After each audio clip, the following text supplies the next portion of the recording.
नमस्कार दोस्तों। मैं आप सभी का दोस्त मित्र सर्वेश कुमार मौर्य। क्या आप लोगों ने कभी सोचा कि समाज में जो तमाम प्रकार की कुरीतियां फैली हुई हैं, तमाम प्रकार के अपभ्रंश फैलाए जा रहे हैं, ये कहाँ से शुरू हो रहा है? कभी आपने इस पर विचार किया? अगर नहीं किया आपने तो आज मैं आपको बताऊंगा। और आप सही जगह विजिट किए हैं, सही वीडियो देख रहे हैं और सही जानकारी उपलब्ध कराऊंगा मैं आपको। तो दरअसल होता क्या है, मैं पहले आपको बताऊंगा कि बच्चों की परवरिश कैसे करें जब बच्चा जन्म लेता है। क्योंकि आप लोगों ने देखा होगा कि जिस भी बच्चे का जन्म होता है या जिसके भी माध्यम से जन्म होता है, तो जब बच्चा एकदम नवजात शिशु रहता है, छोटा सा रहता है, तो उस छोटे बच्चे को मतलब गोद में उठाने के लिए, उससे अटखेलियां करने के लिए, हैं, उसके आवाज को सुनने के लिए, उसको देखने के लिए, उसको खिलाने के लिए, हैं, बहुत लोग लालायित रहते हैं।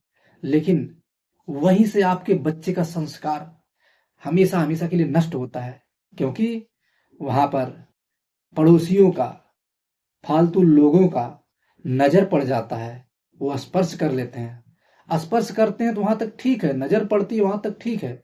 लेकिन क्या आपने कभी ये सोचा है कि जो बच्चा पैदा होता है, जिसका भी बच्चा होता है, जो जन्म लेता है, उस बच्चे की मम्मी से कितने मजाकिया रिश्ते होते हैं, है ना? कितने लोग, कोई उस औरत का देवर है, कोई जेठ है, कोई ससुर है, कोई कुछ है। ज्यादातर लोग जो है कि मजाकिया सिलसिला जारी रखने के लिए सब देवर ही बनना चाहते हैं, यानी छोटा बनना चाहते हैं। तो जब बच्चा जन्म लेता है तो माँ की अनुपस्थिति में या माँ से बच्चे को दूर ले जा करके बच्चे से लोग क्या कहते हैं, इस पर किसी भी अभिभावक का ध्यान नहीं गया। मैं उधर उस ध्यान को केंद्रित करना चाहूंगा, यानी उधर से हम अपने तरफ खींचना चाहेंगे। ये बताना चाहेंगे आप लोगों को कि जब बच्चे को वो लोग उठा लेते हैं तो क्या करते हैं, बच्चा,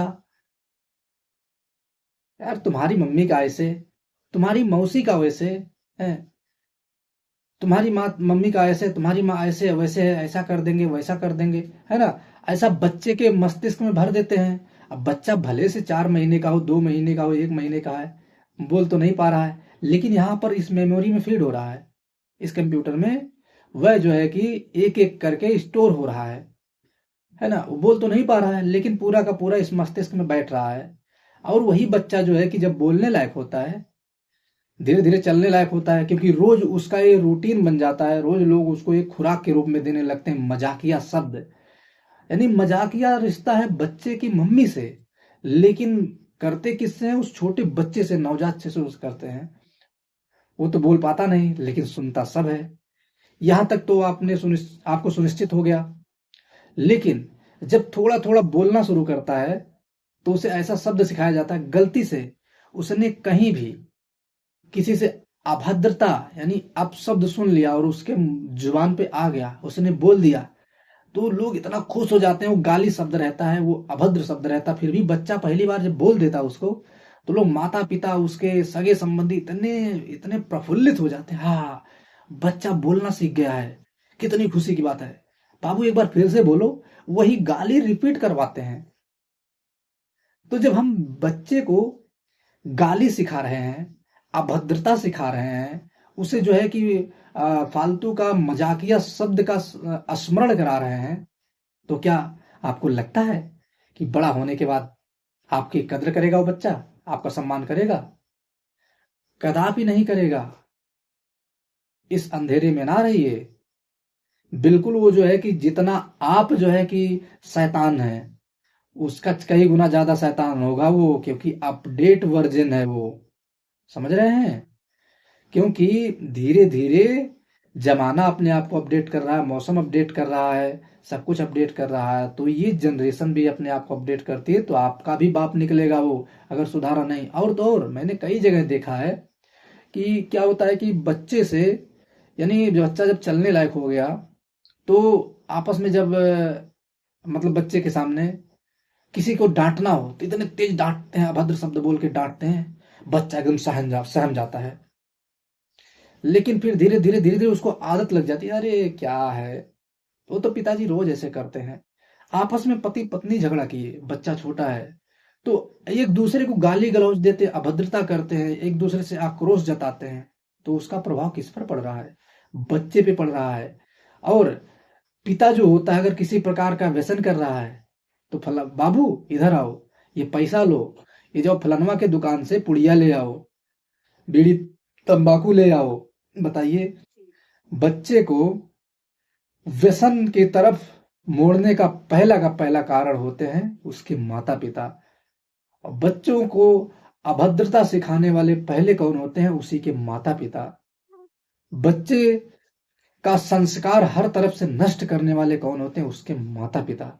जो लोग कहते हैं कि संगत का स्वभाव, तो जब शुरू से ही संगत बदले होते, शुरू से ही जब बच्चा एकदम गोदी में खेल रहा था तभी से उसका संगत अच्छा किए होते, उसके सामने किसी प्रकार का मजाकिया व्यवहार नहीं, किसी प्रकार का अपशब्द नहीं, किसी प्रकार की गाली गलौज नहीं, तो कैसे बच्चा बिगड़ जाता? और ध्यान रहे, जब तक बच्चा 5 वर्ष का नहीं हो जाए तब तक बच्चे को, आपको जो है, जैसे बच्चे को है ना, इसे मैं पेन से बता रहा हूं, बच्चे को ऐसा भी टच नहीं करना है। लेकिन 5 वर्ष के बाद से लेके 15 वर्ष तक, कहते नहीं, ठोक पीट के जैसा भी करके बच्चे को पूरा एकदम सही दिशा में जो है कि अग्रसर कर देना है कि बच्चा तुमको इसी दिशा में चलना है। लेकिन 15 साल के बाद आप बच्चे को फिर ऐसे टच नहीं कर सकते, नहीं तो बच्चा आप ही पे भारी पड़ना शुरू हो जाएगा। तो 5 वर्ष से लेकर के 15 वर्ष, यानी ये जो 10 वर्ष का समय है, इसमें बच्चे को कोई भी दिशा आप दे सकते हैं। और तो और वर्तमान में देखा जाए कि स्मार्टफोन का जमाना है ना। स्मार्टफोन जो है कि इतना स्मार्ट है, इतना स्मार्ट है कि इसको हर ले रहा है। इसका कोई जो है कि मतलब ही नहीं है। फोन ले लिए, हाँ बोलो सब कुछ होता है ना।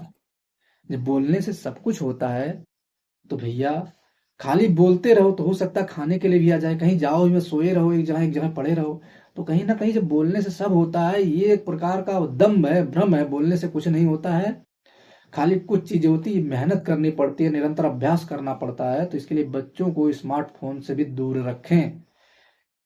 जब तक बच्चा जो है कि अपना कौन है, पराया कौन है, अच्छा क्या है, बुरा क्या है, किससे भविष्य निर्धारित कर सकते हैं, किससे गर्त में जा सकते हैं, जब तक इस चीज का ज्ञान बच्चे को ना हो जाए तब तक आप उसे स्मार्टफोन ना दीजिए। क्योंकि बहुत से माता पिता को हमने देखा, बच्चा रोने लगा, उसको स्मार्टफोन दे दिए, और पति स्मार्टफोन देकर दरवाजा बंद कर दिया, पति पत्नी चले गए अपना जो भी करने, आप समझ गए होंगे, वहां चले गए। बच्चा आप स्मार्टफोन से खेल रहा है, उसका रेडिएशन है, उसके तमाम प्रकार की ऐसी जो है कि खतरनाक किरणें हैं, तरंगे हैं, वो बच्चे को लगती है, उसका ब्रेन डैमेज होता है, मस्तिष्क जो है प्रभावित होता है। लोग कहते हैं हमारा बच्चा बीमार हो गया, जबकि उसका कारण स्वयं माता पिता है। और फिर बाद में कहते हैं ढिढोरा पीटते हैं, पढ़ाई नहीं होती है विद्यालय में, फीस ज्यादा है, ऐसा है। जबकि जी जब तक विद्यालय भेजते हैं तब तक तो ठीक है, जब विद्यालय से बच्चा आता है, बच्चा तुम गोबर उठाओ, तुम खेत में कुदाल लेके जाओ, तुम जो है छोटे बच्चे को लो पकड़ लो। अरे भाई, आपका कर्तव्य होना चाहिए, आ गया ठीक है, हाथ मुंह धो, जल्दी से भोजन कर लो। तुमको होमवर्क क्या दिया गया है क्लास टीचर के द्वारा, अपने गुरुओं के द्वारा, होमवर्क यानी जो काम दिया गया है उसको पूरा करो। पूरा करने के बाद माता पिता को स्वयं टेस्ट लेना चाहिए, स्वयं उसकी परीक्षा लेनी चाहिए कि हमारा बच्चा कैसे पढ़ रहा है। जो विद्यालय में पढ़ाया जाता है उससे हमेशा एक चैप्टर यानी एक पाठ आगे माता पिता को स्वयं जो है कि पढ़ाना चाहिए। कोचिंग भी नहीं भेजनी चाहिए, कोचिंग में भी जाने से बच्चे बिगड़ जाते हैं। और आजकल ऑनलाइन क्लास के नाम पर बच्चे स्मार्टफोन लेकर बहुत बिगड़ रहे हैं। तो हर माता पिता इस पर विशेष ध्यान दें, और सच में समाज को जागरूक करना चाहते हैं तो जो बातें हमने बताई हैं, इन सभी बातों का ध्यान रखें और इस पे अपने मतलब निजी जीवन में सोच कर देखें। और अगर कहीं आपको लगता है कि हम अनुचित कह रहे हैं तो कमेंट करके जरूर आप बताएं। और इसी प्रकार की एक बेहतरीन जानकारी के लिए, एक बहुत ही सुव्यवस्थित मार्गदर्शन के लिए आप विश्व मौर्य परिषद को फॉलो करें। चाहे किसी भी प्लेटफॉर्म से विश्व मौर्य परिषद के माध्यम से देख रहे हैं, उस प्लेटफॉर्म को फॉलो जरूर करें, ताकि इसी प्रकार की और भी जानकारी हम आपके लिए समय समय पर लाते रहें और आपको अंधेरे में जाने से बचाते रहें। आगे जो है कि और भी बहुत महत्वपूर्ण जानकारी मैं लाऊंगा, तब तक आप लोग इस वीडियो को शेयर करते रहिए, क्योंकि आपके एक शेयर से पता नहीं कितनों का जो है कि भविष्य बन सकता है, कितने बच्चों का भविष्य संवर सकता है। तो इसके लिए आपकी जिम्मेदारी है, आपको शेयर करना है। तो मिलते हैं अगली जानकारी को लेके। तब तक के लिए हंसते रहिए, मुस्कुराते रहिए और अपने आसपास साफ सफाई रखिए। साफ सफाई का विशेष महत्व होता है हमारे जीवन में।